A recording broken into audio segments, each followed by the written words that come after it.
We need your support. Click the like buttons below. Now onto the video. Welcome to readtheticker.com. Today we're going to look at what they call digital gold, which is Bitcoin, and obviously real gold, and look at a particularly interesting fractal. But first I want to just highlight one point. I've got my remind me box, which I've actually loaded in with some Wyckoff stuff.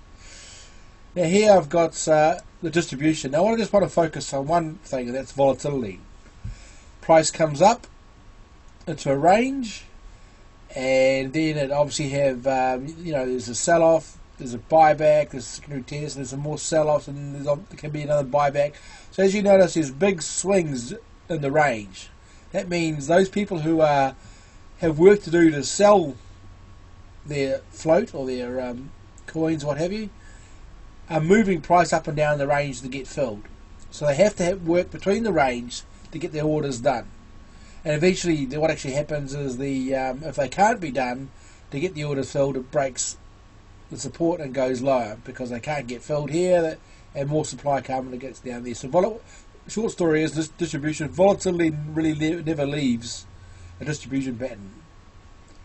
In accumulation, what actually happens is we have price coming down, some sort of sudden climax, we get some volatility in the early part of the pattern, and everyone's wanting to find out when supply is finished, because obviously when price is going down, people want to sell at the highest price, so they're waiting for rallies. Now people are waiting until supply is dried up so they can start buying, because the last thing you want to do is buy when there's more supply around. So you get this period of heavy volatility, and you get a period of dullness or a reduction in volatility. In that period of reduction in volatility tell the demand side that the supply is dried up, there's no more supply around, so it's okay to mark it up. So the difference between the distribution and the accumulation pattern is that volatility is more likely to subside in accumulation, whereas in the distribution pattern, because everyone's trying to get their orders filled, there's a bit of panic, what have you going on, price moves rather rapidly between the ranges. Okay, so if this was a pattern here that was going to turn into accumulation, we want to see the volatility die down and become calm, so people can see who those who are distributing, i.e. providing supply, dries up. Right, that's just to highlight the difference between volatility and accumulation and distribution. So obviously you can see in the Bitcoin, we've got a period of high volatility, and we've got look at a period of high volatility here. It still continues. We had a period of high volatility here, and then it dried up, you see. Volatility dried up, so the supply, those who were selling or marking it down, stopped, and you can see the volatility just dried up. That basically means people watching this thing, waiting for supply. Do we hit the market now with a buy order? And eventually they realised there was no supply around, and it broke some technical unders and pop, it went away. Compare that to this point here. We have some volatility here, and some buy orders coming, but disappointment, and obviously disappointment allowed with more supply to come in, or the market manipulators to push it down and do it at a low level, because no demand turned up, nobody defended it at the 6,000. Okay, once again, like I said, this is high volatility to low volatility to dullness, waiting to see if supply turns up.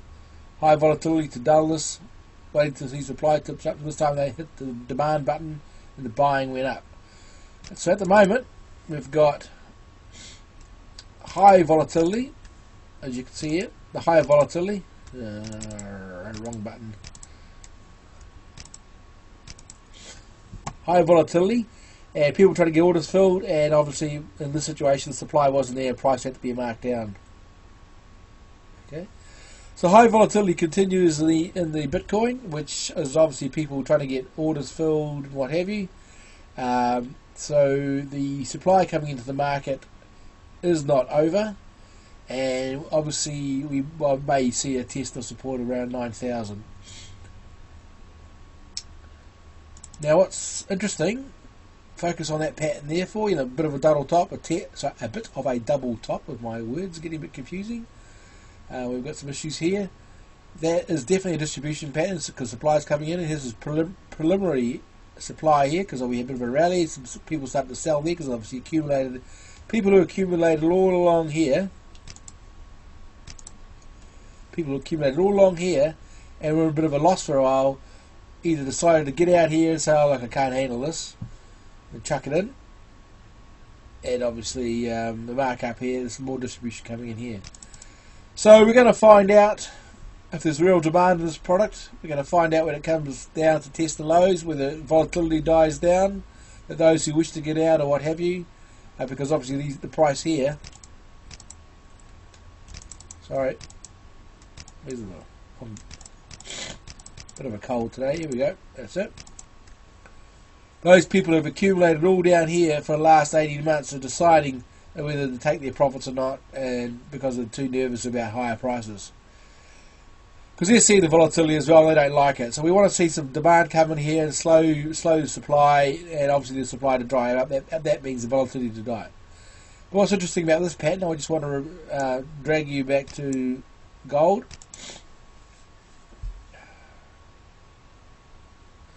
And obviously, you know, well, I think we can see what happened in gold. Looks very similar, doesn't it? So it's a pump up. So here we had the beginning of 5 waves down.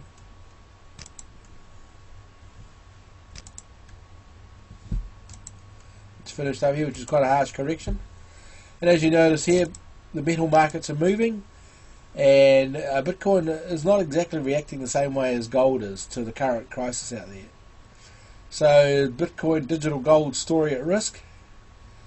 Maybe because the profits in Bitcoin are rather large from the low, and people are jumping into the hottest thing, which is gold and silver now. So it could be a balancing up. Bitcoin was hot a year ago, now gold's hot, so let's just move over there. So we just might see, until there's a consolidation in gold and silver, that Bitcoin just might suffer a bit. Then again, you might argue that there's plenty of money in the world for all of them to go up, Bitcoin, gold, silver. So I'm just saying it's quite interesting. There's definitely a planned attack, just like what happened in gold here is now going on in Bitcoin.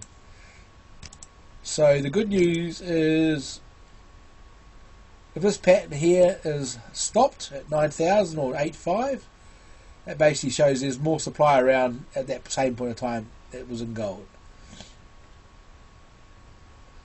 So on a technical point of view, or Wyckoff point of view, we've got a massive base.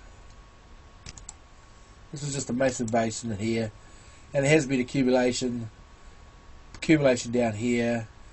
Good profits, obviously went from 4,000 to 12,000. That's, you know, 2 times your money.